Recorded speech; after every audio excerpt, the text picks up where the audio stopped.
La resposta és que no en tinc ni idea. Això és un spoiler horrible ja en el coneixement. Però el que... No, perquè no hi ha receptes. La gent apagant ja, la gent rebentant l'ordinador. No. Aquest vincle entre llibertat i accés a recursos el volem per tothom o no? Republicanisme democràtic o el volem per uns pocs? Republicanisme oligàrquic. A la dreta francesa, a la dreta argentina dirà que és republicana, però és que no ho és. Perquè la seva gramàtica política és que, oiga, vostè espavilese, ara no em posaré a cantar, Però és molt interessant. Hòstia, seria boníssim que cantessis. Diu, basta ja de tutela odiosa. Estem a favor de l'esforç? Hòstia, és collonut esforçar-se. És interessantíssim esforçar-se. Ara, la gran pregunta és, qui collons pot? Ets bo, Tots. Ja hi som les floretes. Clar, és que quan ja has dit que ell era bo i no m'ho deies a mi, doncs ara et diré una cosa. La renda bàsica, una palanca per no apalancar-se? Avui parlarem de la república, i no n'hi ha per tant. Amb un convidat que no vol regalar res a la dreta, ni les bones maneres, ni la bellesa, ni la virtut. Que canta la internacional i afina, que escriu poemes i ens instrueix fraternalment. Té el rigor de l'acadèmia i la bonomia dels millors amics. Defensa la llibertat contra totes les dominacions i contra totes les violències. Va tenir un mestre que també va ser mestre nostre. Vol una república amb terra i amb sostre, on ningú hagi de demanar permís a ningú per ser qui és. On els ciutadans es puguin mirar als ulls, on tant la casa com la plaça siguin espais de recíproca llibertat. Ens parla d'una vida digna, d'amarrar el poder a la voluntat popular, de no creure en mites i de deposar els reis. Ja és hora de desbrossar, o ara o mai. Avui, David Casasses, a No n'hi ha per tant. Benvinguts.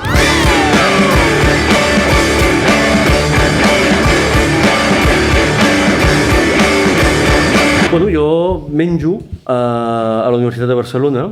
Això és un inici potser marxista, perquè ja va d'això. Primer menjar, després filosofar. A base de fer de professor de teoria social i política, d'un departament de sociologia. M'he especialitzat o he treballat molt la qüestió de la tradició republicana, termes sistemàtics, si voleu dir així, termes polítics. També he fet una part d'història del pensament. M'he anat al segle XVIII a buscar figures com Adam Smith, suposat pare del capitalisme rampant, res a veure. La mà invisible. La invisible, aquestes històries. Ja en parlarem, si voleu, d'això. I he intentat trobar fonaments del republicanisme abans del nostre món i assenyalar que molts d'aquests pares fundadors del liberalisme tenien molt poc de liberals, no? I per altra banda, m'he fet la pregunta, i avui què? I què vol dir tot això de la llibertat republicana avui, com es concreta? La resposta és que no en tinc ni idea de com es concreta de forma exacta. Això és un spoiler horrible ja en el coneixement. Però perquè no hi ha receptes. La gent apagant ja, la gent rebentant l'ordinador. No n'hi ha per tant. No, és molt bo, però sí que n'hi ha per molt pel que fa a assumir que no hi ha receptes. I això Marx també ho tenia claríssim, no?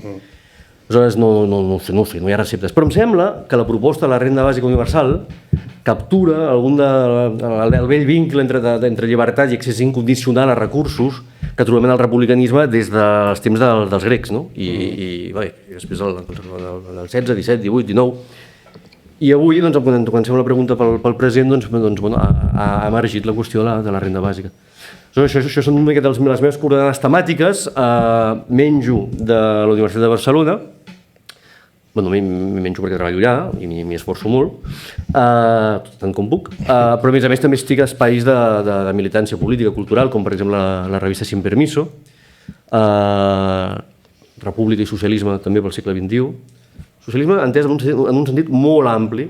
Ja en parlarem, sí. Que va de la socialdemocràcia fins al comunisme llibertari. Aquí no tenim tampoc grans eslògans i receptes i programes tancats. I per altra banda, arran de tot això de la renda bàsica, m'he implicat molt també amb la xarxa Renda Bàsica i amb el moviment internacional en general al voltant d'aquesta proposta. Moviment no fanàtic. Aquesta proposta no és una panacea. Aquesta xarxa, per la gent que no ho conegui, és una xarxa d'intel·lectuals, d'acadèmics, d'activistes? En què consisteix? La xarxa Renda Bàsica és una xarxa que és filial de la Basic Income Earth Network, la xarxa mundial per la renda bàsica. És una xarxa que intenta, tant com pot, aglutinar acadèmics o intel·lectuals que es foren fora de l'acadèmia, però també activistes del moviment LGTBI, del moviment feminista, del moviment per la salut mental, artistes, etc. I gent de la política més institucional, que també hi ha participat i ens hem trobat tots plegats. I cal fer coses. Recorda que el que estàvem parlant abans d'entrar a l'entrevista, que a més ets autor de llibres. També pots explicar, a veure, una miqueta que la gent compri els llibres teus que has fet, coses d'aquestes. Bueno, això, la feina sobre Adam Smith va acabar, diguem-ne, concretant-se en un llibre que es diu La ciudad en llamas, la vigencia del republicanismo comercial de Adam Smith, fi del subtítol, podríem dir, en alguna manera protosocialista, però això no... Amb pròleg del Toni Domènech. Amb un pròleg del Toni Domènech, està editat a Montesinos, i després va sortir en diversos idiomes, en català, amb tigre de paper, va sortir al voltant de la renda bàsica, utilitzant aquest principi d'incondicionalitat de la renda bàsica com a gran excusa, va sortir un llibre ara no fa tant, que es diu Llibertat incondicional, la renda bàsica en la revolució democràtica, que això ha estat traduït a alguns quants idiomes. I ara, l'any passat vaig publicar amb un company francès, també vinculat al moviment aquest de Sin Permiso. Que hem tingut accés a la introducció gràcies a tu. Perfecte. Hem llegit la introducció. És veritat, no recordo que us ho havia enviat. Un llibre que es diu... Ens sembla molt interessant, ara en parlarem. L'hem publicat a França i ara la idea és publicar-lo en català i en castellà també, pel Regne d'Espanya i Amèrica Llatina i per Catalunya. Un llibre que es diu La llibertat contra el capitalisme. El republicanisme del segle XVIII i les revolucions per venir, o no sé com ho acabarem de traduir. Amb la idea que vostè ha d'escollir entre llibertat i capitalisme, però les dues coses no van massa, no? Abans d'entrar a temes així més teòrics, que d'alguna manera has fet un mosaic, hi ha un índex de tot el que volem parlar, de llibertat, de renda bàsica, el Domènech, el paper de l'Antoni Domènech, per acabar aquesta introducció més biogràfica, breu, que avui tenim molta teca i no ens hi podrem entretenir tant sense... Avui fem més obra que vida. Hi ha dies que fem molta vida i molta obra. No perquè la teva vida no ens sembli apassionant, però com que la teva obra ens ho sembla molt i ens connecta molt, anirem directament a la teca molt ràpid, vale? Però sí que és veritat que ens interessava el llegat de l'Antoni, l'impacte en la teva vida, si podries valorar una valoració de la seva figura. No només en la meva, o sigui, hi ha molta gent aquí, a la resta de l'Estat, a altres països europeus, Amèrica Llatina moltíssim, a Mèxic, a Equador, a Cuba, a Argentina. No, el Toni Domènech va morir el 17, setembre del 17. Va ser un filòsof que per mi que va intentar fer aquesta connexió i mostrar aquesta connexió entre la llarga tradició republicana, democràtica, plebeia, i el socialisme que es va articulant al llarg del XIX i del XX. No? Una cosa molt interessant que té ell també és que és un personatge, és un home que estudia a fons, més una enciclopèdia amb potes, estudia a fons els grans gurús del pensament bàsicament occidental, tot i que era un gran expert en budisme i aquestes coses, era un gran expert en moltes coses. Has parlat amb ell de les semifinals Holanda-Alemanya de l'any 74, no sé què, et fotia una... I tenia el mateix coneixement enciclopèdic. Una cosa bestial. Però la gràcia, jo diria, és que ell ens van... Era un expert en Marx, ho sabeu perfectament, com la copa d'un pino. La gràcia va ser també assenyalar-nos que aquestes grans figures, en el fons són gent que... La gràcia que tenen és que destil·len aquest fil roig del qual ja heu parlat en aquest podcast en altres edicions, que ve dels moviments plebeus de la Grècia clàssica i que passa a Roma i el món medieval i les revolucions comuneres castellanes i l'Alemanya de 1520 i els anglesos del 17 i els holandesos i la francesa del 18 i l'americana i que tot això és un humus que no està fet de grans idees genials per part d'homes genialíssims com Kant o Marx o Aristòtil, que eren genials. Això té molt a veure amb tota una història social que hem d'intentar interpretar. Finalment seria un pecat de molt idealisme assumir que la història la mouen grans ments, que el que fan moltes vegades és ajudar-nos a ordenar les idees. Una de les coses que diu sempre és que el socialisme no és tant una idea com un moviment, no? Una de les primeres coses que defensa la primera classe aquesta que té penjada a YouTube, que hem vist tants i hem gaudit tants, no? Sí, jo recordo un viatge que vam fer amb ell a Cuba, invitats pel Julio César Guanchi i l'Ailín Torres Santana, que són membres molt importants d'aquest espai Sin Permiso, i en un moment jo mateix vaig dir no, clar, és la construcció del socialisme, i això és el Toni em diu, David, ves en compte, el socialisme no se construye, el socialisme es practica, i by doing, doncs no sé, podem anar, i molt a les palpentes, podem anar sostenint edificis que després cauen i hi tornem a començar, perquè no hi ha una cosa que s'hagi de construir de dalt a baix. No és el plànol, no? Perquè a vegades es fa aquesta mena de metàfora wittgensteiniana, no? Entre el plànol, com si la ciutat estigués perfectament ordenada, i en realitat les ciutats es construeixen una miqueta a partir d'anar resolent problemes pràctics i després doncs, no tenen aquesta forma tan reticular, tan perfecta, sinó que són més espontànies i es van resolent i es van construint o es van fent una miqueta by doing it, no? Ancorats en principis, però assumint que si no assumim aquest principi d'espontaneïtat caiem en creacionisme. I això... Alarmisme polític. Alarmisme polític, i ens pensem que ens inventem qualsevol cosa així. Una de les coses que té bona aquesta tradició de la que vens a parlar avui, que encarna l'Antoni, precisament és que t'adones en molts moments, o jo, a mi almenys, vaig aprendre, gràcies a l'Antoni, que moltes coses que jo, per exemple, atribuïa a Marx no les inventa Marx, o per exemple l'últim llibre de l'Àlex Gurevich aquest, que d'alguna manera explica tot aquest concepte de l'acumulació originària. Mira, està aquí, efectivament. Molt bé, gràcies per la falca. Però sí que hi ha cites literalment d'un segle i mig abans de Marx en les que descriu perfectament aquesta despossessió violenta de l'acumulació originària de forma tan brillant com ho fa Marx. No? Bueno, aquest rotllo de... Un tio que diu en el capitalisme empresaris i treballadors es necessiten mútuament. Diu, però amb molt diferent urgència. Qui ho diu això? Adam Smith, que el que està fent una gran teoria, no, està baixant a les fàbriques de Glasgow i de Bordeus, però també visita Bordeus, i diu, hòstia, cuidado, que aquí hi ha processos de despossessió i d'alienació, etc. I sí, en uns intents de síntesi teòrica o d'ordenament conceptual, però que cavalgant acabant a cavall de l'evidència d'una realitat que hi ha i d'un conflicte social que hi ha i que s'ha d'entomar o s'ha d'intentar evitar. O sigui, Marx estava molt més disposat a entomar-lo que no pas Adam Smith, que era un tio així caute, però que va assenyalar el que hi havia, no? Home, és espectacular llegir, per exemple, en La riquesa de les nacions, el capítol sobre els salaris. És aquí on diu això. És per això mateix, és que anava a dir, si ens quedem només amb aquella metàfora, per cert, bastant inquietant de la mà invisible, jo no sé pas això de la mà invisible que encara m'està fent, ens queda una pel·lícula completament diferent de simplement agafar, no sé si és el capítol 7 o el capítol 8, aquest dels salaris, de La riquesa de les nacions. Del llibre primer, sí. Del llibre primer? 7 o 8, sí. Sí, i allà doncs, explica tots aquests processos de despossessió i quines són les condicions realment d'aquella classe obrera incipient. El capítol 24 del Capital de Marx, on explica la despossessió originària, està en Adam Smith. Sí, perquè això és el començament.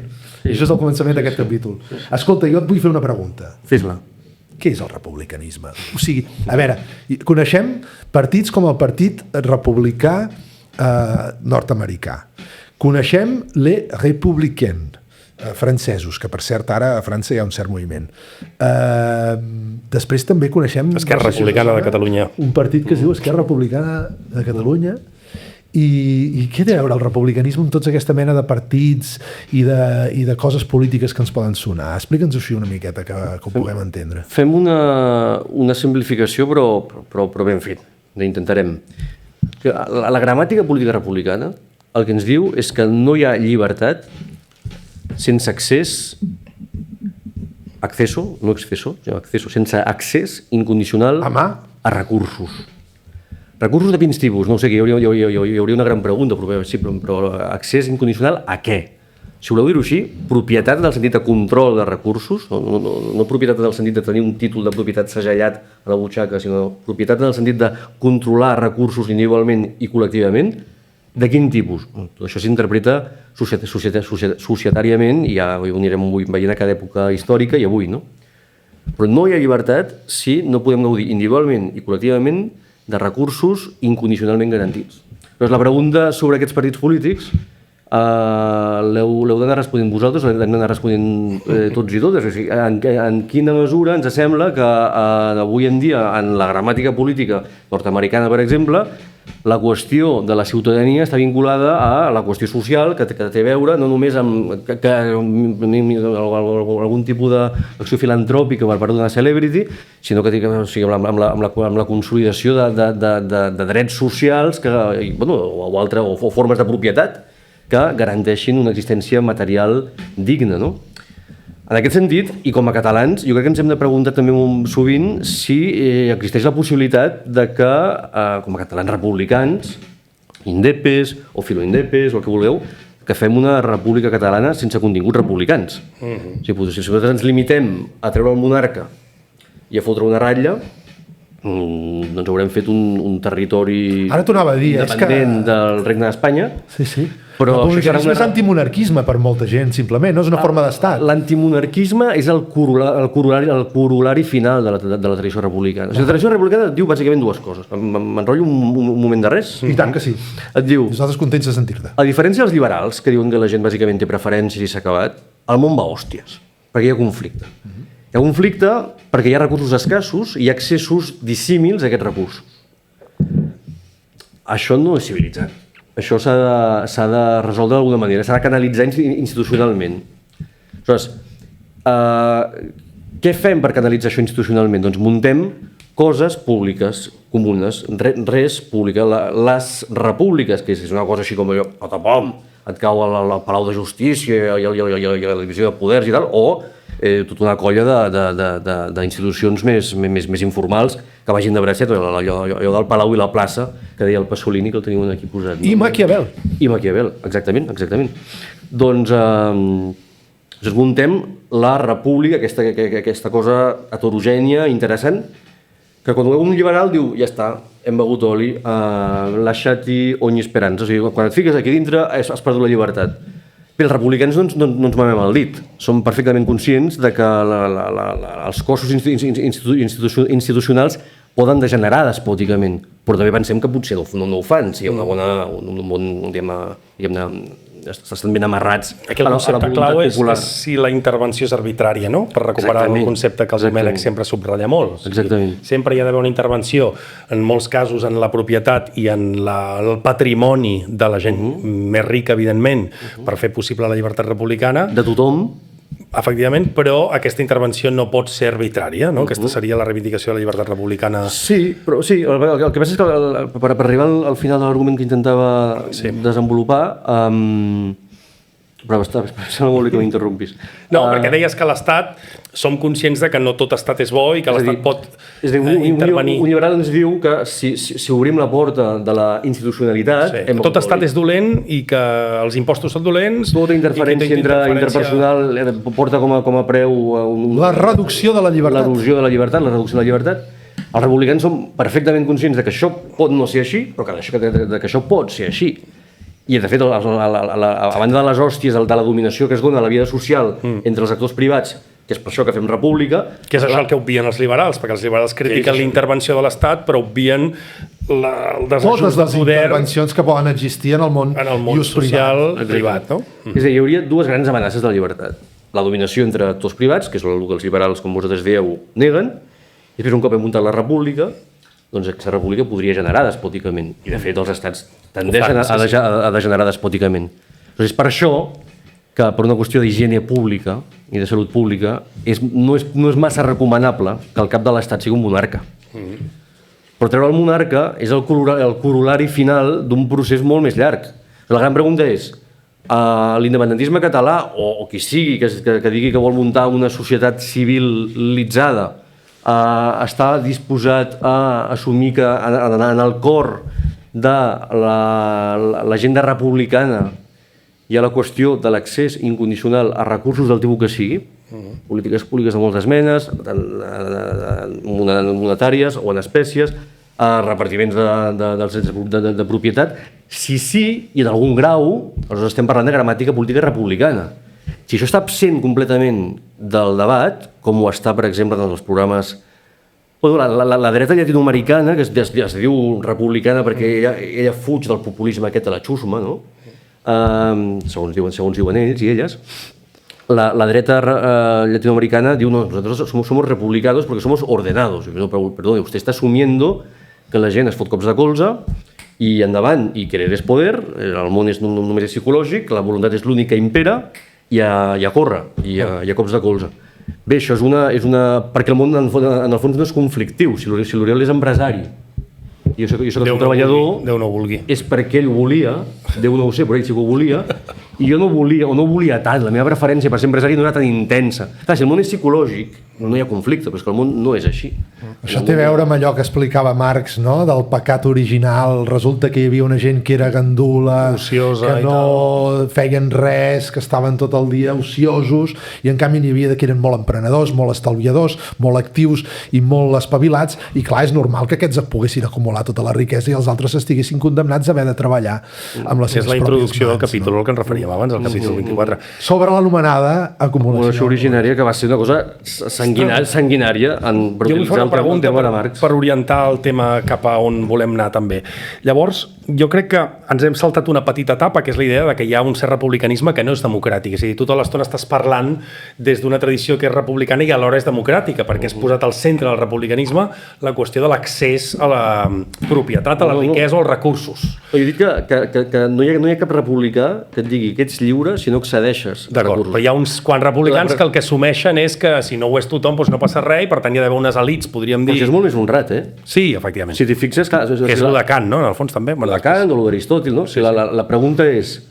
Ha de votar algú que no té independència civil i per tant depèn d'algú altre, no? Seria aquesta la pregunta. Sí, són preguntes aberrants. O és un problema que hi hagi gent que no sigui lliure?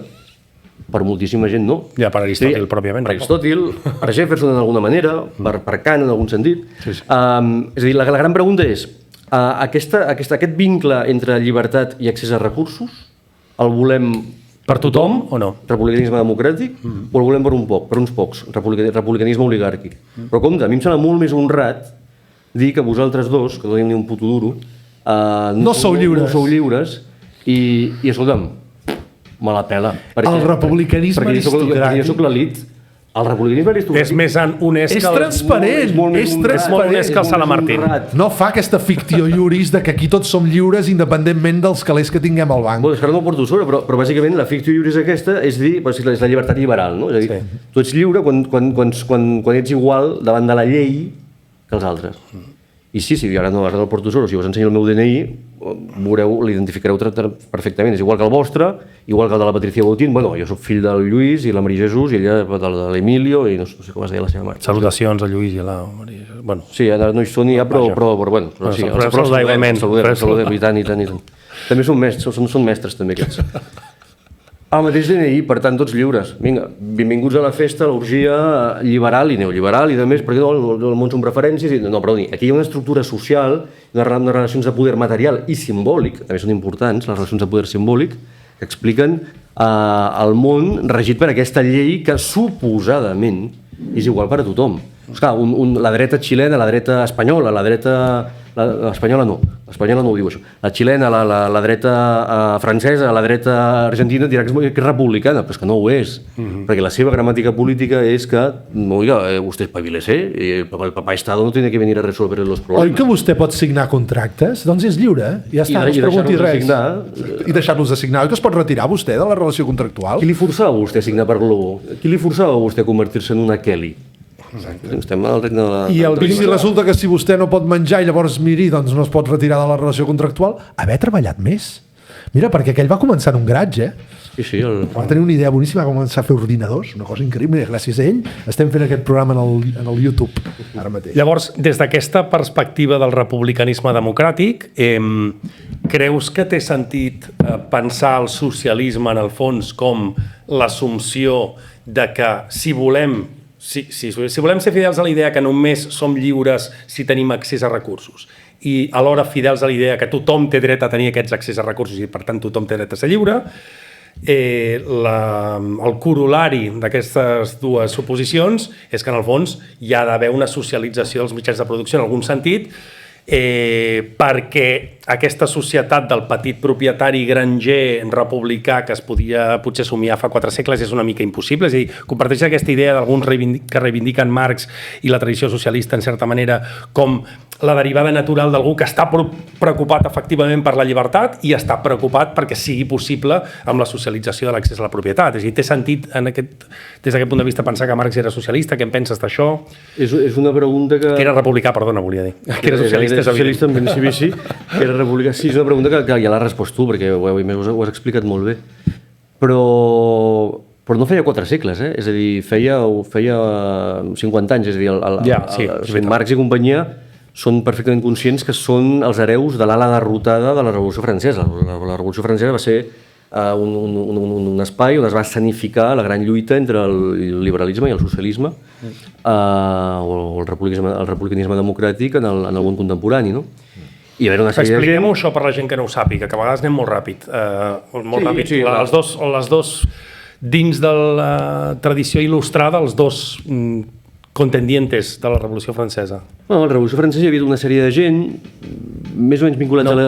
És interessant, no? O què? És que a vegades anem molt ràpid i potser hem d'explicar les coses. Pot ser que sigui d'un altre bloc, això. Vale, que m'estigui anticipant. Bueno, no passa res. Però no n'hi ha per tant. No n'hi ha per tant. No diem aquesta part. No hi ha república, no hi ha república sense una miqueta de caos. Però com que ha anomenat la revolució, que ho expliqui, perquè si no... Volem tenir les bases materials i morals garantides per tal de fer una miqueta el que bonament puguem, i si hi ha una mica de caos, doncs benvinguts. Exacte. Per tant, parla'ns de la Revolució Francesa.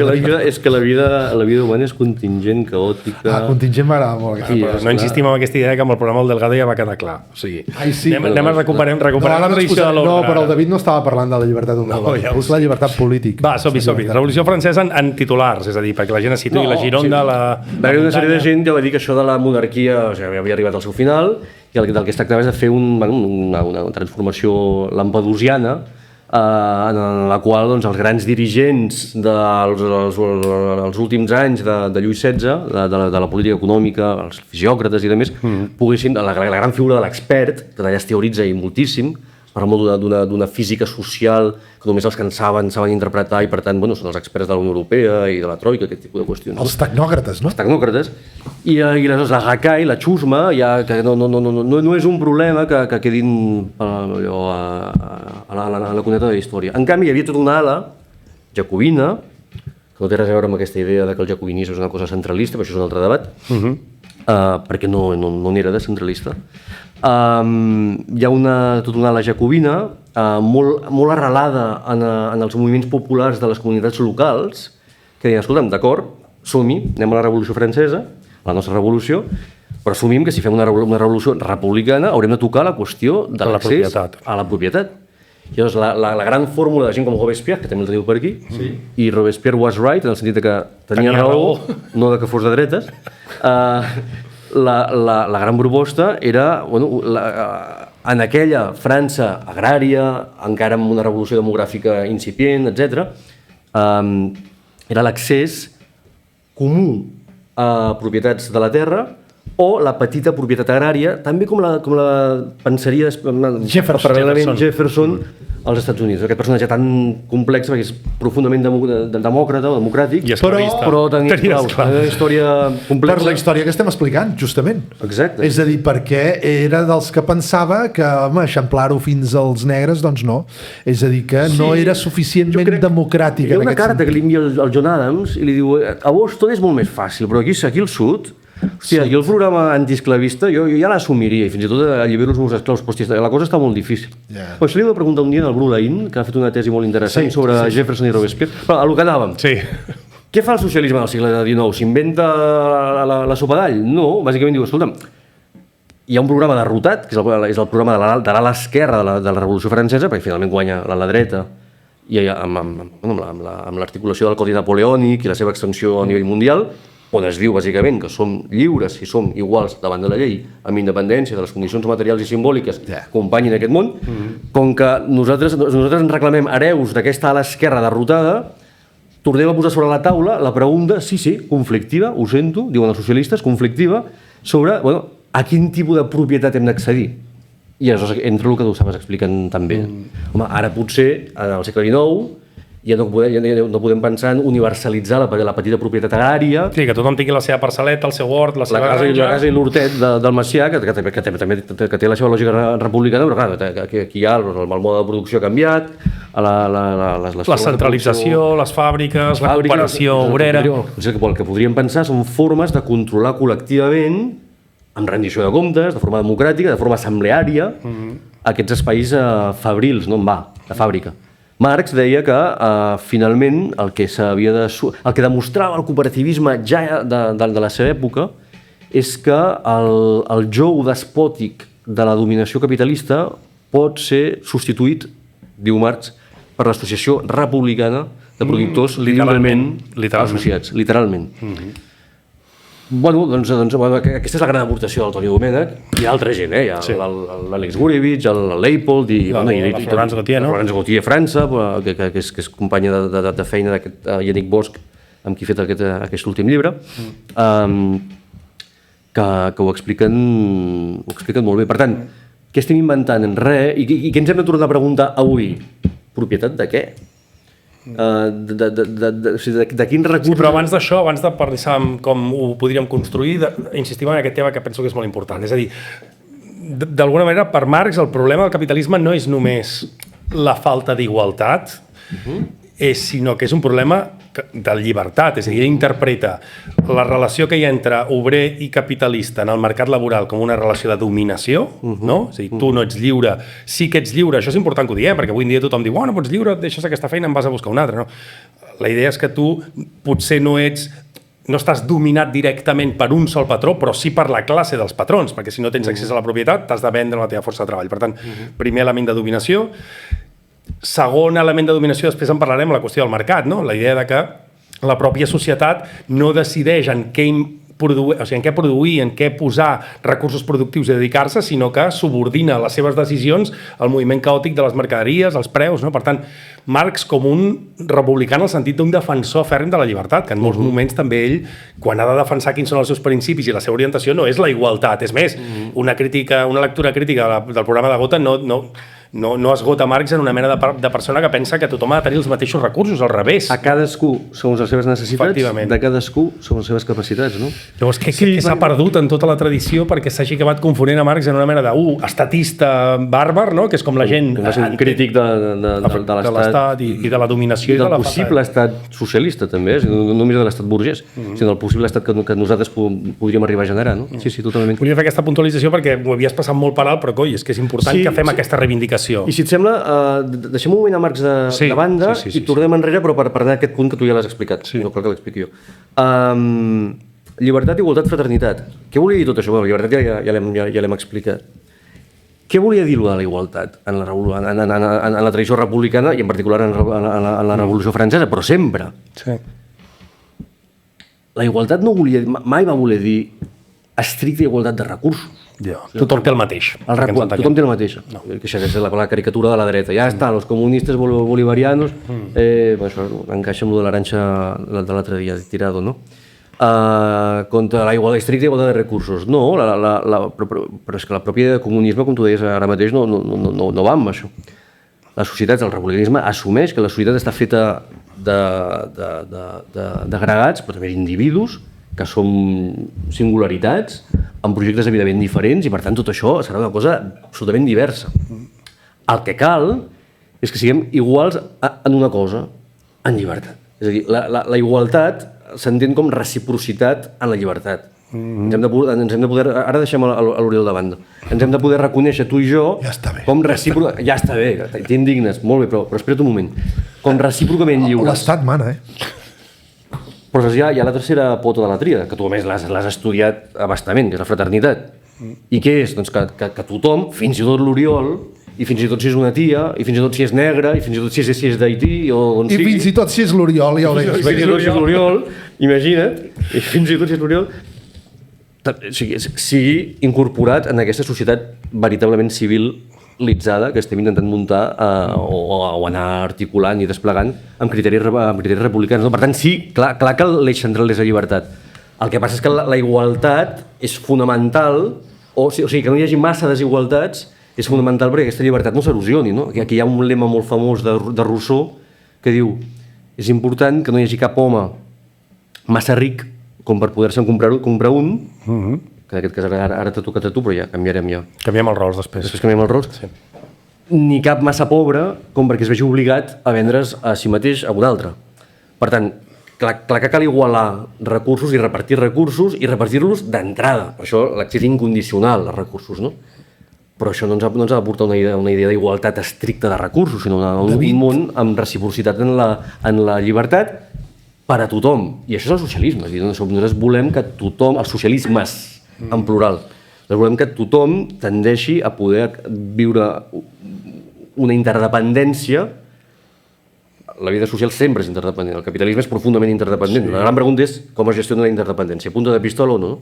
Doncs volem una interdependència que respecti l'autonomia de les parts. Per això cal aquesta reciprocitat en la llibertat que se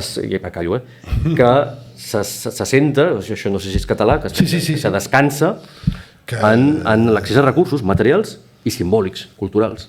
Radica en això. És que trobo, et faré un elogi, David.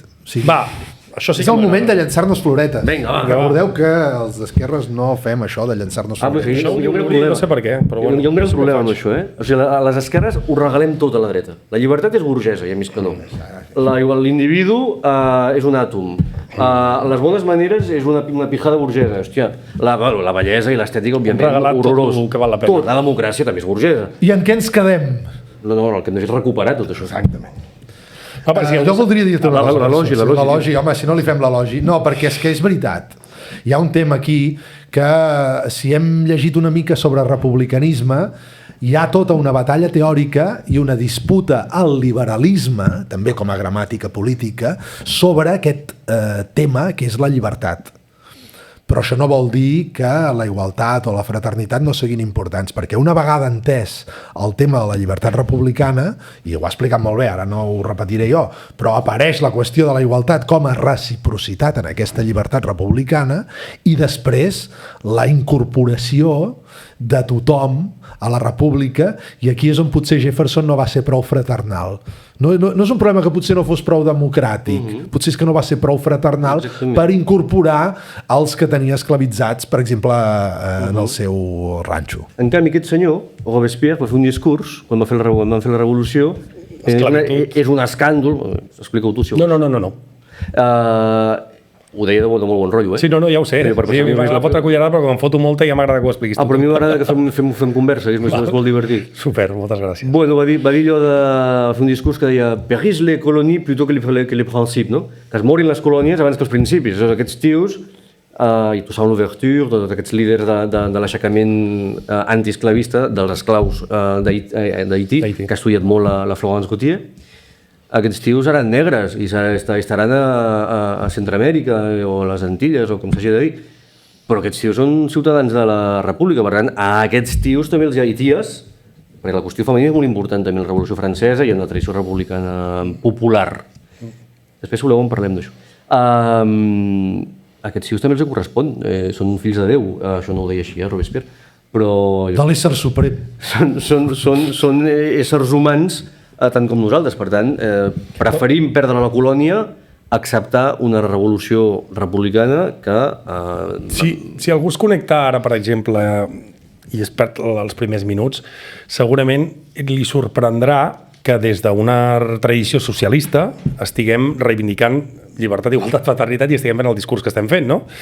Per això m'agrada anar-ho subratllant, però què ha passat en el camí llavors? Perquè és que realment, o sigui, jo connecto moltíssim amb l'idea que hem de reivindicar aquesta tradició, que Marx es pot circumscriure en aquesta tradició, que podem reivindicar un Robespierre i que hi ha hagut un menysteniment historiogràfic sobre la figura de Robespierre, que se l'ha pintat com un psicòpata i com un assassí i tal, quan tu, de fet, em vas passar un paper, crec tu, Oriol, no? Que ja la historiografia més rigorosa ha demostrat que aquesta tendència a carregar-se la gent era bastant generalitzada a l'època, que no era una tendència de Robespierre i que, a més, se'l pot reivindicar des de molts altres llocs. Bueno, el que volia dir és què ha passat, m'ho puc imaginar, però m'agradaria que ens ho expliquessis tu, en tots aquests anys, perquè d'alguna manera qui s'estigui presentant davant de l'opinió pública avui, davant de la societat, ja sigui la Ayuso, però també sigui la dreta catalana, Junts per Catalunya, com els defensors de tots aquests conceptes abstractes, siguin ells, i nosaltres estiguem escarbant en la brossa buscant altres referències perquè aquestes no serveixen. Si haguessis de destacar coses que han passat en aquest procés històric de derrota d'aquests referents, què seria? Ells d'igualtat i de fraternitat no en parlen massa, ni l'Ayuso, ni l'Artur Mas, ni el Milei... L'Ayuso de tant en tant parla de la igualtat entre tots els espanyols. Sí, igualtat davant de la llei, no? I la igualtat davant la llei. Fraternitat potser no, almenys no en el sentit de Robespierre. Fraternitat no. Bueno, és a dir, per això és interessant, perdoneu que em posi pel mig, com una mena de... Posa't al mig. Estàs al mig, de fet, per això estàs al mig. És que no m'hi poso. Se'ns ha criticat molt, vull dir-ho, que interrompem molt a la gent que entrevistem. Sí. És un escàndol. És que és escàndol. La gent posa comentaris, poseu comentaris, sisplau. Però la qüestió és que jo no em poso al mig perquè ja estic al mig. Digues, no t'hi pots posar quan ja hi ets. Però em sembla divertit això, aquesta... És igual, és com si estiguéssim prenent alguna cosa. Al final tinc l'última paraula jo, per això, no? Sí, sempre tindràs l'última paraula. Per tant, ja està, digueu el que voleu. Aquest episodi... I no jo, que sóc el que acabaré editant el vídeo. Aquí el poder de l'editor, el poder de l'autor i el poder del que està al mig, El propietari dels mitjans de producció. I el Biel, que és el que l'acabarà editant del tot, que està darrere les càmeres, que el duia a fer un aplaudiment. Que és el que ara mateix serà aplaudit perquè és la mà invisible d'aquest programa. Sí que és la mà invisible, efectivament. Perdó, no perdem el fil. Tu volies... Jo volia afegir que la qüestió aquesta de la fraternitat és una idea revolucionària francesa espectacular i que havíem sentit com a tòpics moltes vegades de taverna que això de la revolució francesa era una revolució burgesa, que la revolució veritablement obrera era la del 17, del 1917, però que la revolució francesa la van fer uns burgesos. I si tu agafes Florence Gautier o llegeixes els articles del David Casasses o busques una mica d'informació, no? Albert Mathieu, etc., te n'adones que efectivament hi ha una línia popular, plebeia, revolucionària, molt radical en la mateixa revolució francesa. Sí, però jo el que preguntava és què ha passat. Espera, però prenem això un moment i després anem això ara.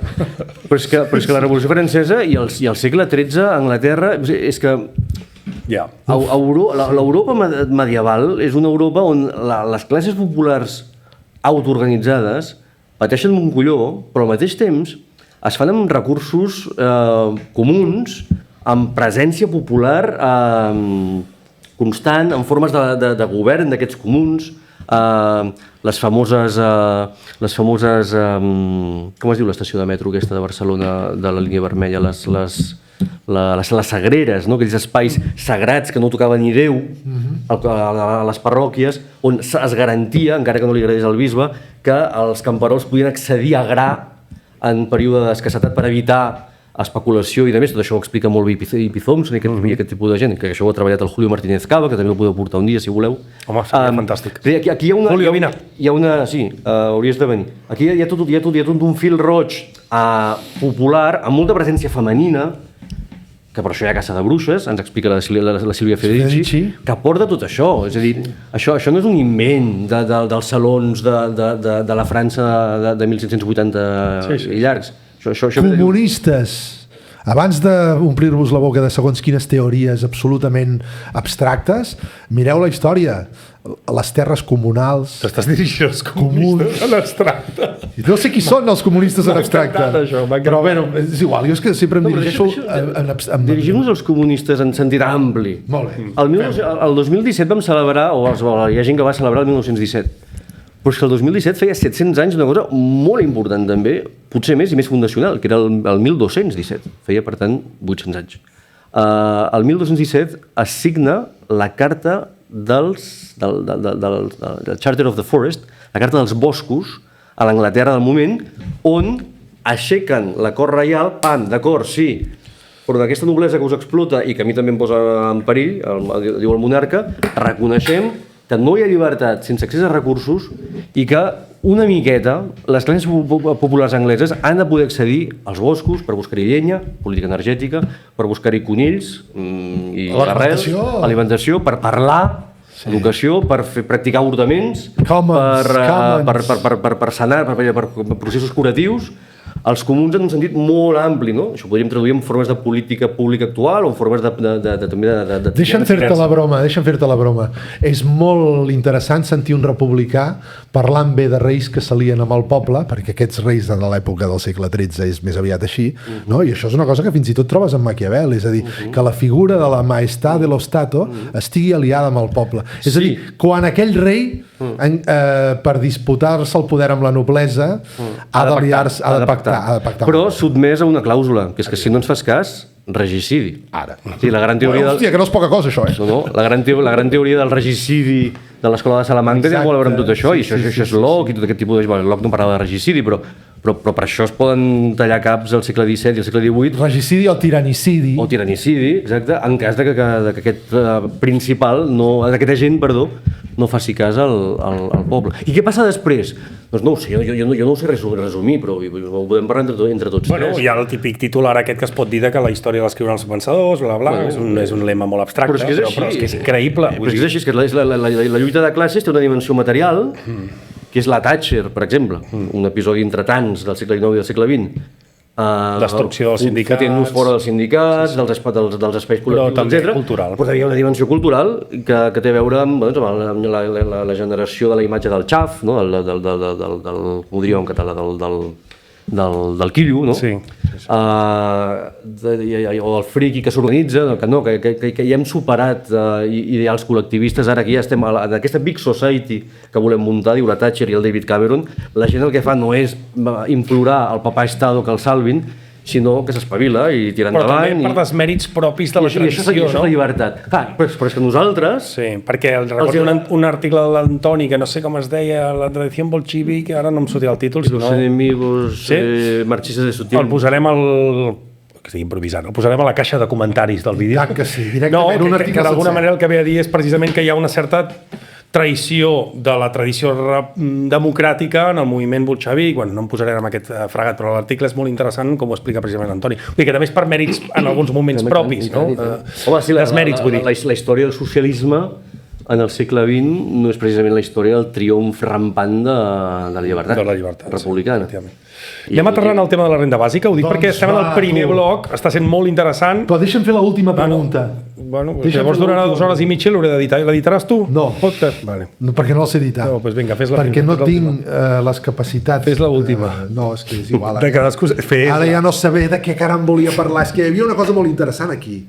Hi havia una cosa molt interessant sobre el Marx de la Comuna de París, que fixa't si és democràtic, que fins i tot proposa que els representants, les relacions fiduciàries, estiguin sotmesos a relacions fiduciàries respecte a la ciutadania per mandat imperatiu. És a dir, que sigui la mateixa ciutadania la que pugui revocar el càrrec quan aquest càrrec no ho faci bé. De manera que, i fins i tot Marx, amb tota aquella mena de mala llet que dèiem abans que té, diu, home, de la mateixa manera que l'empresari pot acomiadar un treballador si veu que no treballa bé, doncs el poble ha de poder acomiadar un representant seu si no està treballant bé. Això és dret públic romà i això és la teoria del regicidi o del tiranicidi en l'escola de Salamanca. I després això, si ens anem al 1917, i aquell moment bonic i tràgic, perquè a mi em fa mal tot allò, perquè primer no m'acaba gens bé tot allò. Però, i per mi, des de ben aviat, no? Però un moment preciós en què s'asseuen Lenin i Trotsky i diuen, hòstia puta, hem fet la revolució. Estem sols. Hem de fer un govern i hem de nomenar ministres. I hòstia, ministres? Quin terme més xungo, no? Ministre, això ve de l'estat burgès, de l'estat absolutista. Què hem de fer? Recórrer l'esquema del qual parla l'Oriol, de fer comissaris del poble, o sigui, gent als quals no se'ls otorga sobirania, sinó que se'ls encarrega una tasca important com guanyar la Guerra Civil. Expliquem això, és que ens estem saltant coses perquè tenim molt background comú i molt que ho expliquem bé. La relació fiduciària què és? Què és un comissari? Perquè ho hem anomenat també en algun programa i no ho he explicat. La relació metge-pacient, la relació representant-representant, explica'ns-ho. Perquè és molt important, collons. Sí. Tu imagina't que la representació política consisteix en que m'escolliu com a reietó o com a funcionari? No, et donem una comissió. És a dir, que tu t'ocupes, per exemple, de tota la qüestió de l'aigua en aquest programa. De com fer arribar aigua... És a dir, ets el jefe de l'aigua. És que això seria la bona... Seria la versió positiva i democràtica del que anava a dir. Vale. La versió antidemocràtica seria que entenguem la representació com dieu. David, porta... L'he invitat, no sé per què collons estic portant el programa, però... Està bé, David, porta això perquè tu en saps molt i l'expert i a més ets un tio amb pasta i l'elit i tal. Et deleguem sobirania i tu ja ens diràs de què hem de parlar, qui invitem, què fem amb l'aigua. Ara, si em dieu, escolta'm, David, tu en saps molt d'aigua i de gots. T'anomenem comissari de l'aigua, però escolta'm, però reparteix l'aigua entre tots, potser no a tothom igual, perquè a cadascú segons les seves necessitats, però que no quedi ningú sense aigua. Ni en Biel. El Biel ara mateix no té aigua i això ho estem... I et tallarem el cap. Hi haurà un regicidi. Atenció, que ens tallen el cap a tots. Si en lloc de cedir sobirania el que fem és encarregar tasques, que és molt important, tenim una relació entre governants i governats que ja no és entre governants i governats. Hi ha un poble sobirà que articula una cosa pública, una res pública, i que elegeix una sèrie de comissaris que s'han d'encarregar d'una tasca i després hi ha d'haver rendició de comptes. L'altre dia se'n parlava pel cas de Venezuela, sí, no, allò funcionava bé, no funcionava bé. És que fins i tot des d'aquest punt de vista es pot reivindicar la dictadura del proletariat, que és una cosa que explicava l'Antoni, que ell defensava, no sé si això és polèmica o no. Em començo a sentir que m'has portat d'aquí fent-li una entrevista. Volem... I ara has de fer l'exègesi de... Però sí. Caminem... Igual que parlem de Marx i està mort, collons, no sé, perquè hi ha un concepte... Vamos a hombros de gigantes i tal. Hi ha un concepte que és el de dictadura comissària. Explica-ho tu, això, va. No, explica-ho tu. El problema que tinc amb això és que l'autor... Qui entrevista aquí? Això és un caos. No, m'estan entrevistant a mi, que en teoria soc l'entrevista. Explica-ho tu. Digues alguna de l'ambiogràfic. Escolta, jo com cobraré si explico això a la dictadura comissària? Perdó, a mi ningú m'ha parlat de pasta, aquí. És que no n'hi ha. Què ha passat aquí? El Biel té tot el pasta. A veure, no, aquí la qüestió és important. Hi ha un tipus de dictadura que és absolutament sense cap mena de rendició de comptes, que és un invent molt modern, és un invent molt recent en la història, o potser hi hauria algun exemple en l'Imperi Romà, no? Però en tot cas que és la dictadura sobirana que en el segle XX hem vist exemples d'això que han estat devastadors, funestos.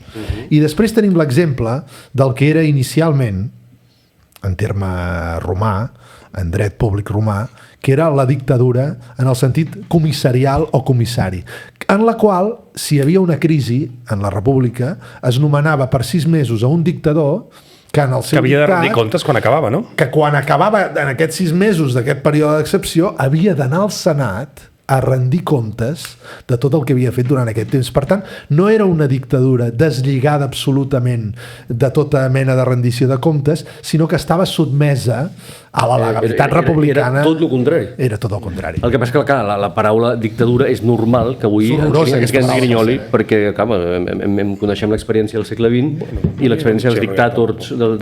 Atenció, que em sembla que en el Pau no li xirria tant. Si és una dictadura d'aquest tipus que rendeix comptes i que és comissari i que posa els rics a mirar la Meca, doncs no molestaria tant. Però bueno, si no fos comissari, si fos comissari, al cap de 6 mesos rendís comptes. Tot i així, la figura del comissari és el que deia el David també. Atenció, el comissari del pueblo. No sé per què ho dic en castellà, això, però que també fa por, no? Perquè jo, si fos un ciutadà soviètic i de cop i volta em vingués a visitar a casa meva el comissari del poble, però perquè té una càrrega negativa em posaria nerviós. Anem ara si la renda bàsica us sembla bé, perquè no sé quanta estona portem. Sí, però fem la pausa per la publicitat? Ja? David, quina relació hi ha entre la llibertat republicana, això que hem estat explicant, i una proposta pràctica, una proposta política concreta, com és la renda bàsica universal? Bueno, vagi d'entrada que la renda bàsica universal no és una panacea, ja ho dèiem abans, que resolgui tots els mals, però la renda bàsica és una manera, jo crec que molt bona, d'interpretar el programa incondicionalista del republicanisme. Ja hem dit que no hi ha llibertat sense accés incondicional a recursos. Si aquests recursos són monetaris, doncs podem tenir rendes per pobres, que és el que subsidis condicionats, que és el que tenim avui a Catalunya, a Espanya, etc., que funcionen de la següent manera. Hi ha un status quo, que són d'entrada els mercats de treball capitalistes, que es donen per bons, que es naturalitzen, se'ns envia a interactuar de forma inevitable amb aquest status quo. Si ens va bé, se'ns deixa tranquils. Que ens vagi bé vol dir que arribem a fi de mes normalment no se'ns pregunta si estem contents, autorrealitzats i autorrealitzades, amb bona salut física i mental. Això normalment és senzillament arribar a final de mes. Se'ns deixa tranquils i tranquil·les. Si no ens va bé, aleshores se'ns assisteix, ex post.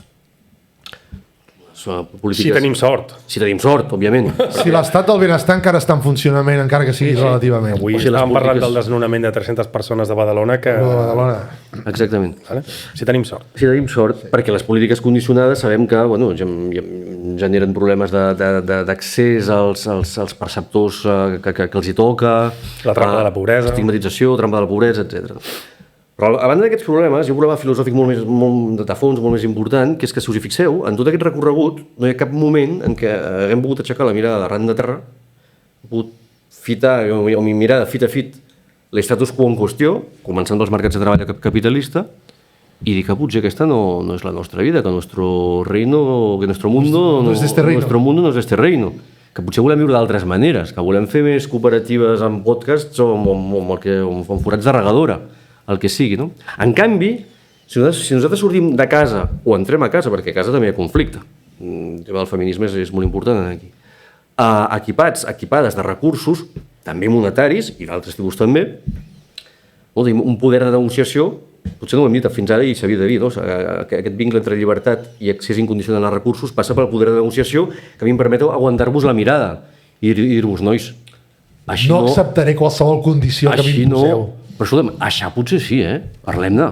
És a dir, això no és una invitació a no fotre brot, tot i que ja també n'hauríem de parlar, de no fotre brot, sinó de no fer res. És una invitació a poder pronunciar molts nos que no podem pronunciar avui, però per poder pronunciar molts sís que avui tampoc podem pronunciar. I jo crec que és així com es dona l'empelt entre la idea de renda bàsica i aquesta idea de llibertat republicana de la qual veníem parlant fins ara. Abans d'entrar amb els límits d'aquesta proposta des d'una perspectiva, jo crec, com socialista, que vull entrar-hi, m'ha sorgit la idea que has més o menys esmentat entre línies de la meritocràcia. És a dir, i aquí vull fer d'advocat del diable, perquè crec que està bé que puguis explicar en quin sentit penses que és una mala idea, no?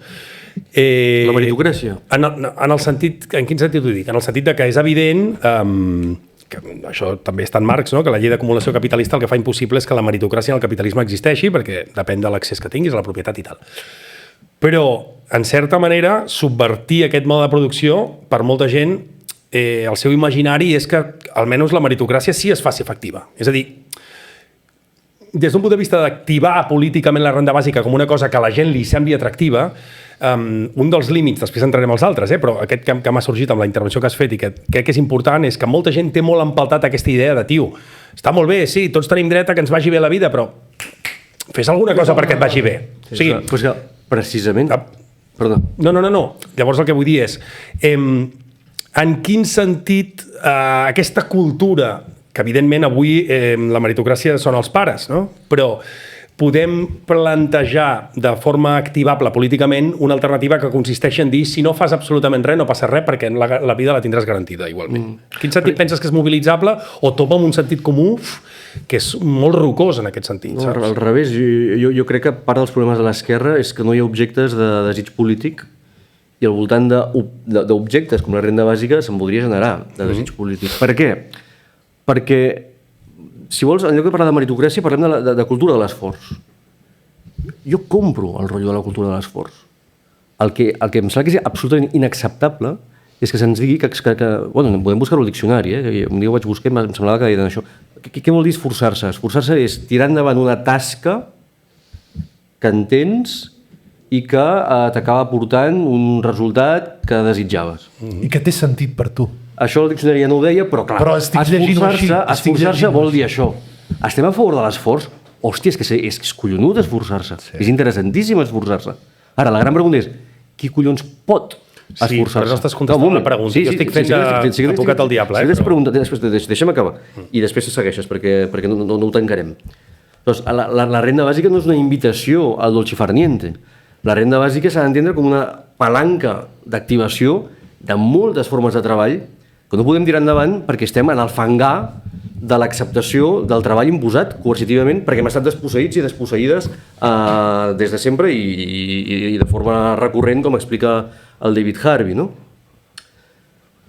Per tant, és una invitació a que la pilota circuli, per dir-ho en termes culers, no? Que són molt del tiqui-tac. A veure si puc explicar millor, perquè crec que m'he explicat malament, la contradicció que veig. És a dir, si ho expliques com una palanca, estic super d'acord. Si no és un lloc d'arribada, sinó que és una palanca que detona temps lliure perquè passin moltes coses que tampoc nosaltres podem delimitar ni descriure, sinó com un punt i una palanca, estic completament d'acord. Però, igualment, malgrat entendre-la així, que és com jo sí la puc entendre i puc compartir, clar, planteja com a mediació, és a dir, com a palanca, característiques d'una societat que ja en Marx, si tornem a la crítica al programa de Gotha, es plantegen com a característiques d'una societat no socialista, sinó comunista. És a dir, primer, cadascú segons el seu treball.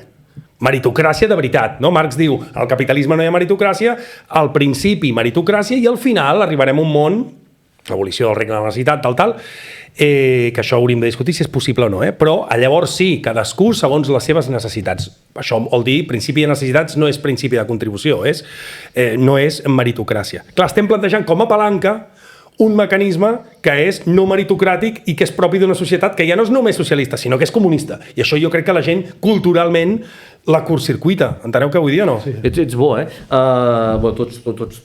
Ja hi som les floretes. Clar, és que quan ja has dit que ell era bo i no m'ho deies a mi, doncs ara et diré una cosa. La renda bàsica, una palanca per no apalancar-se? Exactament.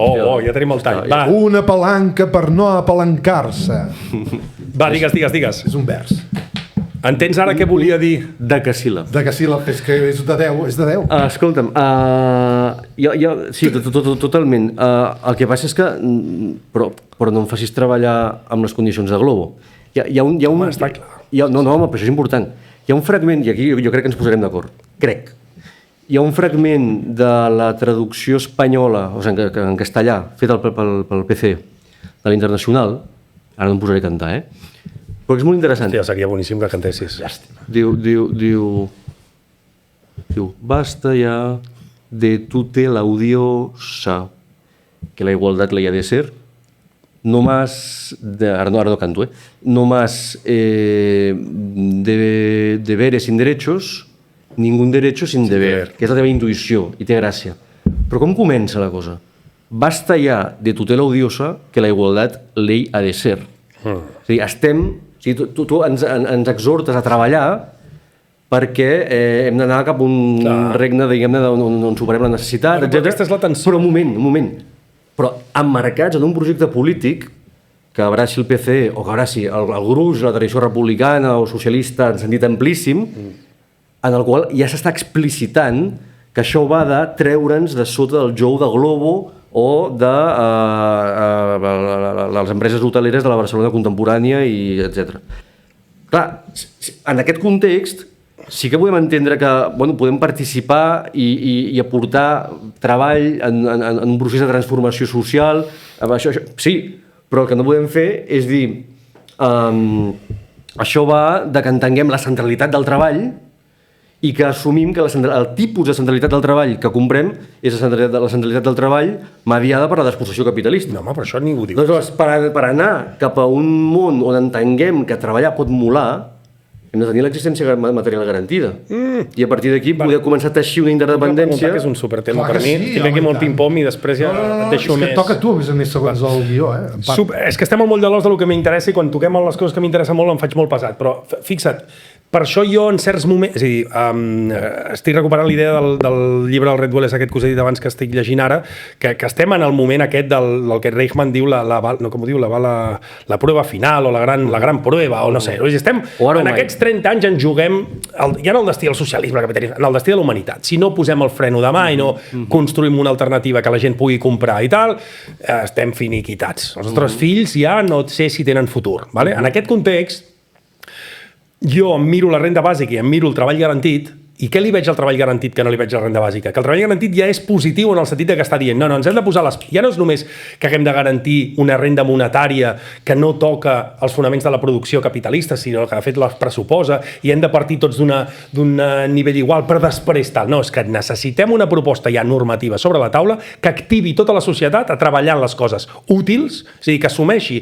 el debat de què necessitem i què no, que aniquili, evidentment, tot el treball precari, tot el treball estèril, tot el treball de les finances, tot el treball que no serveix absolutament per res, i que això sí, genera una cultura del treball, perquè s'han de fer moltes coses. Per desmuntar el capitalisme ja hi ha molta feina. O sigui, ja no és només muntar plaques solars i no sé què, és que s'ha de desmuntar molt. Llavors, si tenim tan poc temps, no sé si l'esforç ha d'anar a defensar una mesura palanca o ja hem de començar a generar imaginaris de finals, i l'imaginari final per mi mai serà una renda monetària que no diu com s'ha de distribuir el treball, que en el fons és el que fa Marx amb la teoria del valor. No diu només que el capitalisme és explotador, sinó el que diu és no em vull acontentar amb una societat que no hi ha una planificació democràtica del treball. Què necessitem, com ho produïm, com ho distribuïm. Això la renda bàsica no ho fa, es queda curt en això. Que et digui la renda bàsica toma el capitalisme d'un plumazo, t'està venint fum. O sigui, anem a pans. Recordem el capítol 24 del Capital de la despossessió originària. El que estem fent aquí és un intent de reapropiació col·lectiva de recursos monetaris i no monetaris público-comuns. Quins tipus de recursos? Monetaris, sanitat, educació, habitatge, energia, etc. És molt important que entenguem que la renda bàsica no pot ser substitutiva de tot això. Per tant, clar que els estats han de fer política pública, clar que els estats han de generar ocupació pública, i clar que hi ha unes urgències bestials que hem de saber atendre. Ara bé, tu imagina't que a banda de que l'Estat generi ocupació pública, per exemple, en el sector de la transició social justa i ràpida, perquè la necessitem justa i ja, a banda d'això ens trobem amb gent equipada, i després entrem al treball garantit, amb gent equipada amb recursos per poder dir, escolta'm, senyor de Globo, adeu-siau, perquè hi ha una sèrie de programes d'intervenció social per part d'estats que han entès quin és el problema, en els quals m'hi puc enrolar. I no només m'hi puc enrolar. La lògica d'aquest programa estatal ha de dependre de la direcció burocràtica del ministre o la ministra de torn, o la podem extendre socialment i arrelar-la en el territori i replicar-la de forma resilient precisament perquè els 4 que estem en aquesta sala, els 3 que se'ns veu i el que no, comptem amb 1.000 euros al mes com a dret de ciutadania, que en són 4.000. I per tant, aquí a Cardedeu o on sigui, ens muntem xiringuitos de moltes menes en la direcció d'aquesta transició social necessària que l'Estat està planificant i ho ha de fer, però que l'Estat no pot acabar de tancar. Entre altres coses perquè la capacitat d'imaginació dels éssers humans és inacabable. I si anem al tema del treball garantit, i amb això assumeixo que no estem tancant els grans debats.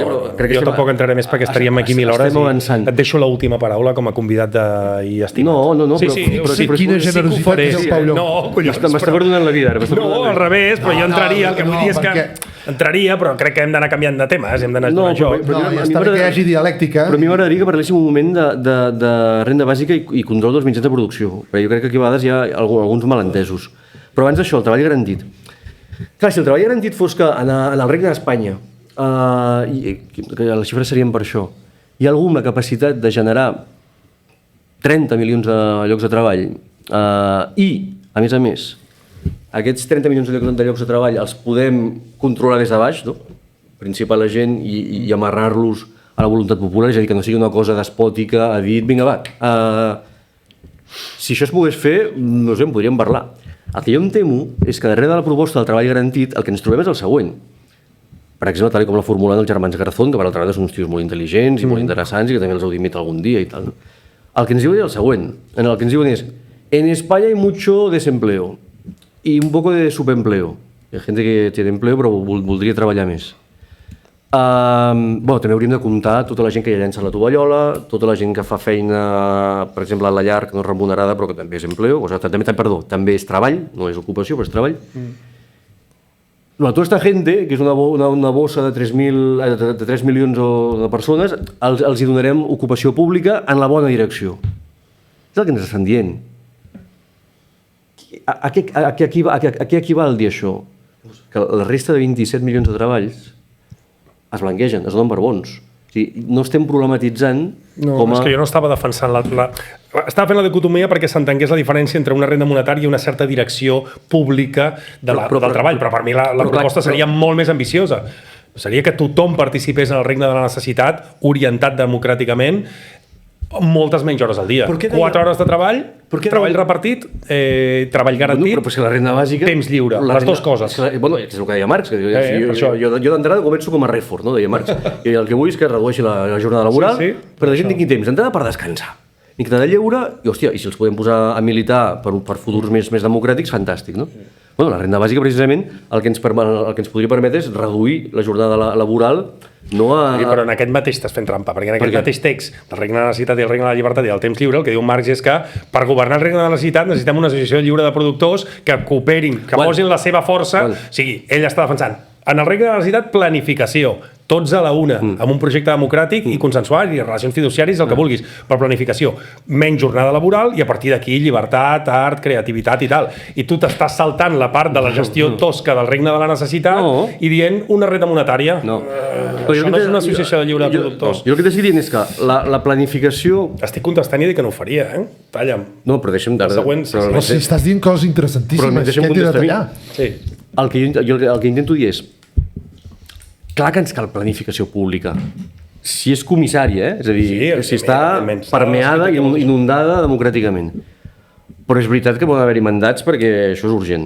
Mandats fiduciaris perquè això és urgent, d'acord.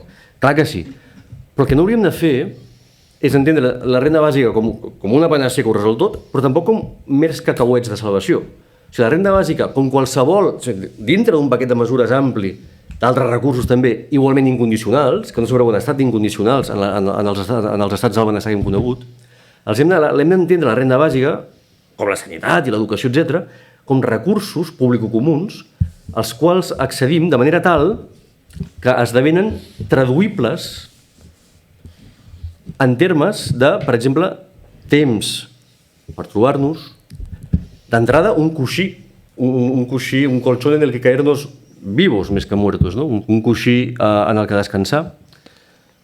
La capacitat d'emprendre riscos no reservada només als rics, sinó a tothom, i explorar opcions alternatives, de bracet amb l'Estat, si fa falta, òbviament, perquè fa falta.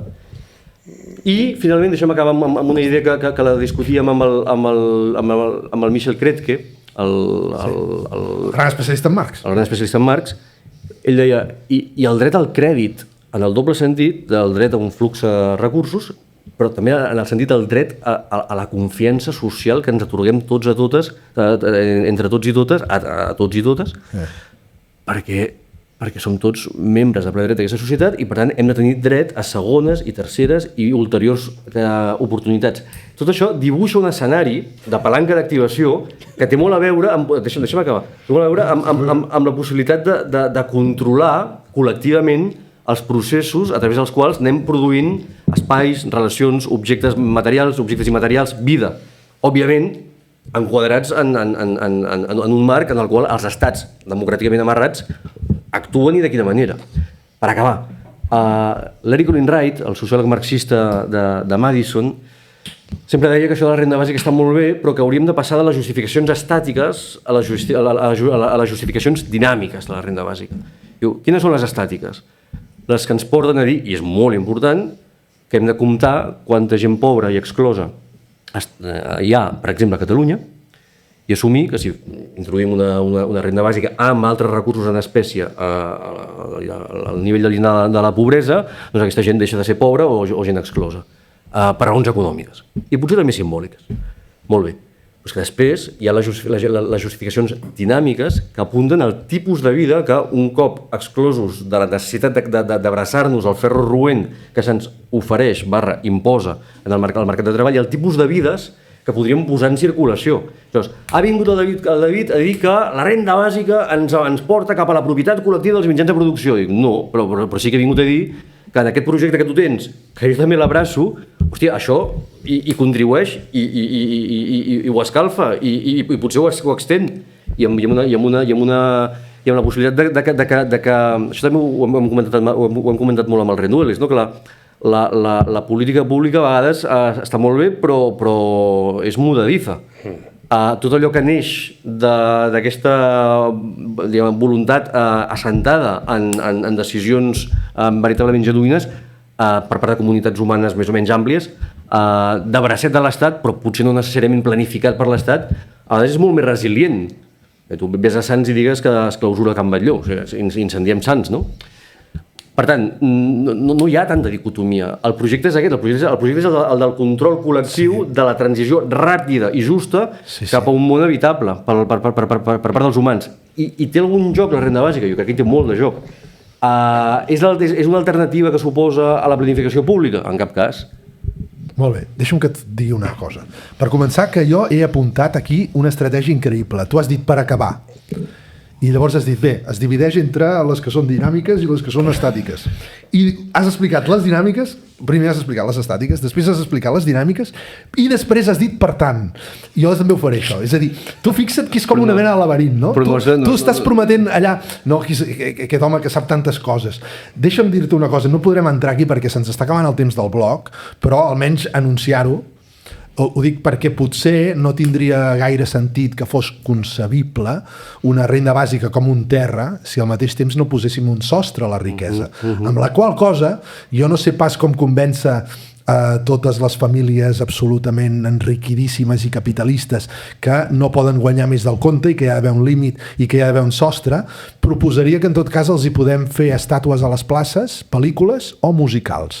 Jo crec que si els hi fem musicals podríem convèncer-los... Però un respecte per els musicals, No, ho dic, però justament estic defensant els musicals, és a dir, és la carta, no? Si tu dius que els faràs un musical, aleshores potser els podríem convèncer i si no, llavors haurem d'anar per una altra via, però en tot cas... Un tipus marginal de la renda del 100%, ja està, és molt senzill, això estava inventat. Perfecte, i ara deixa'm ja per última cosa... Si guanyi més de 60k, ja estic tirant molt amunt, 60k. Ho entrega tot, la resta. Exacte. No és tan difícil, és com la vida. Més que res perquè és impossible en una vida que més enllà de 60k tu realment... Per això estan lluitant per allargar-la. Tots els que tenen tanta pasta volen allargar-la perquè no saben com gastar-se els calés. Però jo no volia fer aquesta pregunta. Hi havia un fotimer de gent treballant en tot això, des del Piketty fins al propi Daniel Rabandós amb la Maria Júlia Bertomeu, teoritzant la qüestió de la renda màxima, que es pot interpretar com un topall, però també es pot interpretar, i això és una cosa molt de Roosevelt, el topall seria una cosa molt de Rousseau, no? Hi hauria una cosa més rooseveltiana, que és la restricció del conjunt d'oportunitats de la gent més rica. És a dir, vostè pot estar forrat. Jo soc Roosevelt, soc el president dels Estats Units. Bueno, a veure, als Estats Units als anys 30 i 40 i 50... Del New Deal i la continuació del New Deal. I després hi havia uns tipus marginals que... Marginals del 80-90. Del 80 fins al 93 arribava. Però bueno, ells podrien dir, nosaltres som el somni americà, és Estats Units, no li fotem la mala butxaca als rics. Però el que sí que podem fer, i va fer Roosevelt, és restringir el conjunt d'oportunitats dels més rics, és a dir, tot allò que podia fer un actor poderós en el si dels mercats, els mercats que no es podien convertir en un coto privado de caza. És a dir, que sí, és a dir, ja siguin restriccions... Hi ha una manera de restringir la llibertat personal de la gent, que és fotre-la a la presó, però bueno. Per acabar amb el blog... Sou una colla de hippies. Va, som-hi, comences tu amb els senars. Si poguessis enviar una nota de veu de 5 segons... però és que hem de fer el qüestionari que... A la humanitat del futur. Sembla bé o no? Sí. Sembla bé. Hem entrat en el tercer i últim bloc, que és un test. És un test. De resposta... 20 minuts per resposta, no? En el teu cas, segurament. Si poguessis enviar una nota de veu de 5 segons a la humanitat del futur, què li diries? Em posaria molt Walter Benjamin i diria, frenem, parem, mirem, observem, ens ho pensem amb temps i una canya, farem una canya, i lluitem, i descansem, i juguem, i... Tot això ho va dir Benjamin? O és de la teva... Venia a dir això, jo ho estiro una mica.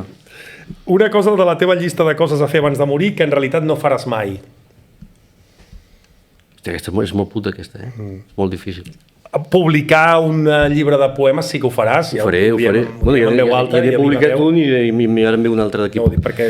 Gràcies, Pau. Perquè la gent que no ho sàpiga, que a més també tens una ànima poeta, però una cosa més com que et faria gràcia però que segur que no acabaràs fent. Hi ha una cosa que no faré, És que m'he recordat d'un paisano vostre, que és l'Albert Pla, que és un dels meus mestres també. Hòstia. I que té aquella... Hòstia, no sé si és legal dir això. Té aquella cançó que diu Añoro, diu Añoro lo que no tuve, porque lo que tuve ya lo retuve y lo guardo para siempre, ¿no? Clar. I llavors comença a fer la llista de les coses que no ha fet i que añora, ¿no? I diu añoro, sin embargo, no haber matado a nadie. Por pereza o por cobarde, nunca supe o nunca pude. Ei. Pues jo tampoc ho faré, això. Jo no ho faré per pereza, sobretot per cobarde, i potser per principis morals. Hòstia, hay gente que diu añoro no haber matado a nadie y esto que hay quien lo merece, por pereza y por cobarde. Home, a vegades fa ganes, però no ho farem. No ho farem també per valors morals. És important no fer-ho. Molt bé. Bueno, en abstracte és important no fer-ho, no? No. Pots viure, David, és la tercera pregunta. No t'allunyis del micro, perquè... Perdona. No tant, vull dir. Pots viure, David, 24 hores en una altra vida. Quina feina tries només per poder-ho explicar després? Sí. I no fer res. És el meu cognom, aquest. No fer res. Hi ha un petit lema del llibre del Tao que diu no fer res de manera que res quedi sense ser fet. Hòstia, també podem lligar amb l'Esquerra Autònoma Italiana, que té el seu interès. Hòstia, a vegades no fer res estaria molt bé, no? La feina de no fer... El dolce far niente que deies abans. No, per això li agrada la renda bàsica. Diu que no, però en realitat el que busquen és això. La renda bàsica busca tocar-se la polla tot el dia. El dret a la peresa, el dret a la peresa. Demagògia. Si poguessis esborrar per sempre una obra, llibre, pel·li, cançó, quadre, quina seria i per què? Una, Que és difícil, una. Home, un conjunt de tota la literatura d'autoajuda que no ajuda. Jo estic molt a favor de l'autoajuda, però quan ens autoajudem realment, i normalment en comú, però tot això de l'autoajuda que hem rebut últimament ha sigut terrorífic en la construcció d'aquesta meritocràcia que no té a veure amb el mèrit, etc. Damnatio memoriae a tota l'autoajuda. Mira, doncs estic d'acord. Tot i que El poder de l'hora és un gran llibre, Sí, l'heu fullejat? El poder de l'obra no sé ni què és, disculpeu. És una altra història. És que tu sempre vas per camins espirituals, que estan molt bé, però és una altra història. De l'obra de la... No, de l'hora. Pensava que és de l'obra que és... No, de l'obra és una altra història. No. A veure, atenció. La teva excusa estrella per escapar-te d'una festa de merda. Saps què passa, tio? Que jo sóc així ansiosot. I aleshores, tenim un cos que serveix per moltes coses. Entre altres per utilitzar-lo com a excusa, per dir, hòstia, és que no... A vegades quan hi ha ansietat realment no ho trobes bé. Però pots dir-ho, és que se m'ha mal de cap, o hòstia, estic una mica marejat, em perdonen, però marxo. I no està en bar. Ja està, senzill. Si haguessis de fer un discurs d'odi de 30 segons contra un objecte, quin triaries? Hòstia, no sé, podem tornar al Benjamin i pensar en tots aquells objectes, estic pensant en el mòbil, que a mi el mòbil m'ha donat moltes alegries. Missatges preciosos que va de reps, però hòstia, és una de les vies d'entrada d'aquesta roda de hàmster que no s'atura i no s'atura i no s'atura i no s'atura. Per tant, jo no faria un discurs d'odi, però sí d'amor-odi. El mòbil i altres tipus de dispositius que ens llencen en la velocitat, en la quantitat. No, jo crec que hem de parar. No sé si és ontològic, psicològic, del Walter Benjamin, metafísic, però hem de parar una miqueta. No, i tant. Quin personatge històric tu triaries? Per què està rient el Pau? Ara no pretenia fer riure ningú, jo. Atenció. Setena pregunta. Home, estic d'acord al mòbil. Setena de quantes? Jo m'acabo... Bé, això no m'interessa. De 10. 7 de 10. Vale. Ja estem a punt d'arribar a les canyes. O sigui, per acabar, explicarem els estàtics, els dinàmics i... Quin personatge històric... Una mica cabron aquest, no? Home, és una mica, diu. Quin personatge històric, ja ho dic, és molt històric aquest personatge, i molt personatge, triaries com a company de pis, o companya de pis? Per quant temps? Una setmana, un mes, tota la vida? Hòstia, això no ho hem acotat. Posem una llicenciatura. Una llicenciatura. Que dura com quan te'n vas a Cerdanyola en un pis de l'Autònoma. No, un grau, 3 anys. Home, sí, perdó, si em dius un grau et diria el Maradona. Vosaltres sou uns incults i segur que no us agrada el futbol. Però, o sigui, us agrada? No gaire. M'havia agradat, però ara ja no. Sou uns incults. Ho podríem fer veure que sí, perquè si no és gent sexy. Sí, perquè estàs tenint tema de conversa. No, o si no, aquests tios que llegeixen la realitat d'una manera... Un Cruyff, un Menotti, un tio d'aquests... Futbolero de l'hòstia. Jo soc futbolero. Però si voleu... és que clar, és que ja m'imagino amb el Maradona, t'imagines com estaria el pis? Estaria la festa allà contínua, Seria guapíssim. Hi hauria l'alternativa. Hauries d'estar-te inventant excuses estrella cada vegada, per sortir de casa teva, a més a més. Hi hauria l'alternativa, que seria el William Morris. William Morris, home, Déus, perfecte. Perquè William Morris té fa una cosa que nosaltres a l'esquerra no hem fet. També que es fotia canya, no? O què?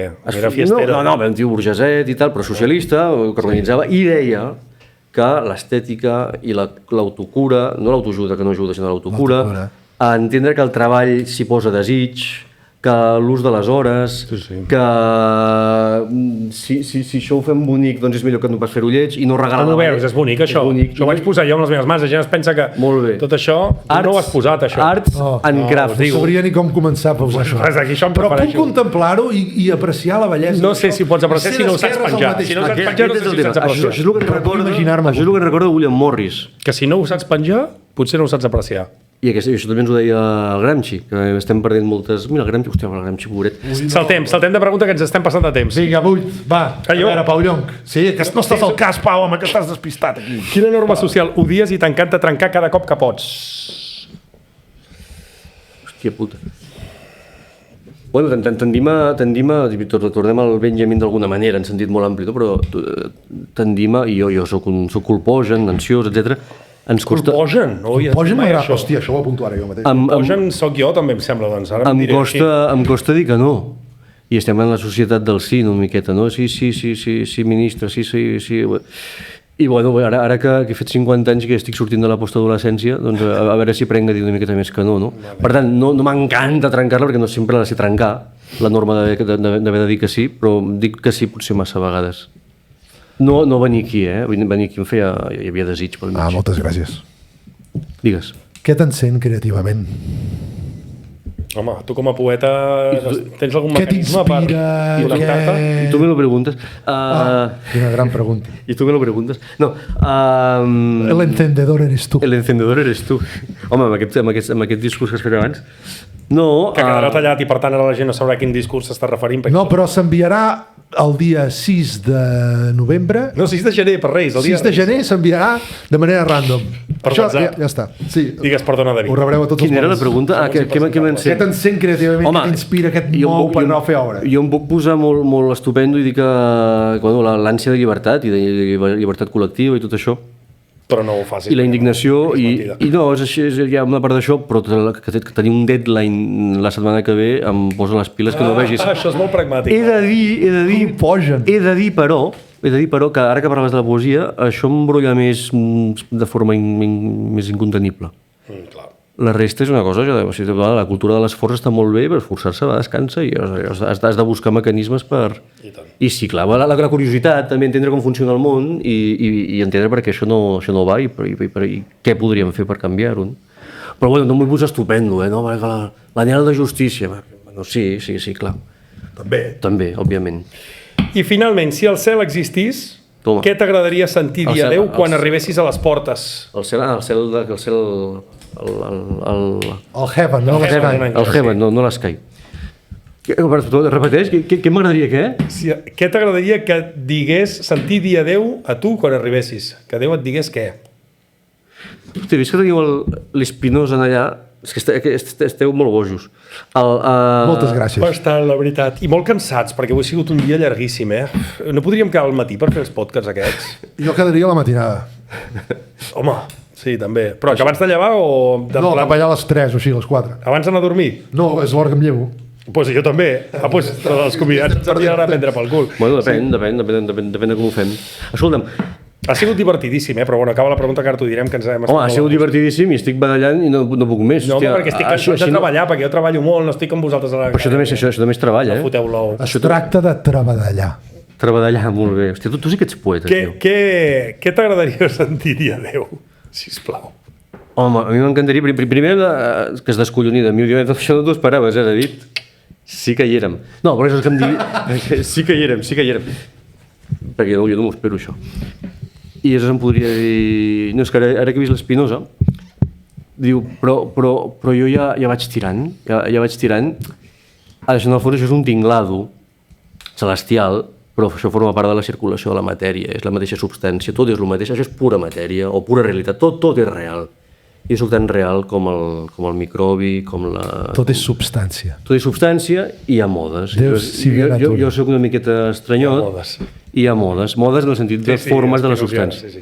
I aleshores hi ha cargols, hi ha arenisca, hi ha injustícia, hi ha el mar Mediterrani, William Morris. Hi ha canyes, que ens farem ara. I també soc jo, però és una mica la mateixa cosa. Escolta, això em quedaria molt content. De fet, això és el que diuen el mestre Eckhart, Sant Juan de la Cruz, els taoistes... Els místics. Els místics, de veritat, que neguen la presència de Déu, diuen això, em sembla. A mi m'agradaria molt que Déu s'autoimmolés quan truqués a la porta. Acabem amb l'última pregunta que ens hem acostumat a fer i que ens agrada molt. S'autoimmolés, no, es dissolvés en el tot. Aquí portem a proposta teva. Tenim una llista ja de bastantes persones, que no sé si l'hem de dir o no l'hem de dir, perquè hi ha noms molt distingits. Va aparèixer com una mena de com es diu això? De vídeo, de clip, de flash, i va desaparèixer amb els noms de tots els que vindrien. Algú ens va hackejar el compte? No. Això no ha passat. Però en qualsevol cas, aquí portaries? Això també talla-ho, Sí, això es talla o no es talla? No, el que acaba de dir l'Uri diu. Ja. Una persona que et vingui de gust que entrevistem i que pensis que ens pot fer cas, perquè nosaltres som uns matats i potser si vols que portem a la, no sé si la Federici voldria venir aquí a Cardedeu a contestar-nos les preguntes. Jo crec que li agradaria, aquesta s'apunta a estar en un bombardeu. No, la Federici no, que està molt bé, m'interessa molt, però si anem al sud del continent, no, d'Amèrica, tenim la Maria Julia Bertomeu, que parla en castellà, és una senyora argentina, parla en castellà, però... O el guanxe, no? El guanxe molaria, també. El guanxe també molaria. Hi ha tot aquest... Sí, el guanxe per parlar de republicanismes negres, per parlar de les independències llatinoamericanes i els continguts republicans. I Cuba, no? I Cuba. L'Ailín Torres Santana, per pensar el feminisme des de Llatinoamèrica i en clau republicana socialista, una tia interessantíssima. No sé per què m'han vingut aquests... Hi ha altres que n'hi ha, però aquestes dues amigues i aquest amic de l'entorn republicà socialista de Sin Permiso, però d'Amèrica Llatina, que som a Cardedeu, que està molt bé, però també està bé fer el pont. Jo voto Maria Julia Bertomeu. Doncs vinga. Sí. Necessitem recursos per portar la gent amb transport aquí. Ja inventarem alguna història. Ja buscarem coses. David, moltíssimes gràcies per venir. Dia com avui. És suat, però... L'agraïment l'acostumes a fer tu molt millor que jo, sisplau. Jo sempre m'agrada dir a tots els nostres convidats, Pau, que ha estat un honor per nosaltres que vinguessis aquí i ens ho hem passat molt bé. Moltes gràcies. I en aquest cas és veritat. Jo, si sempre t'agrada dir-ho, és perquè... I ara posarem aquells aplaudiments de llauna. Vinga. Bravo.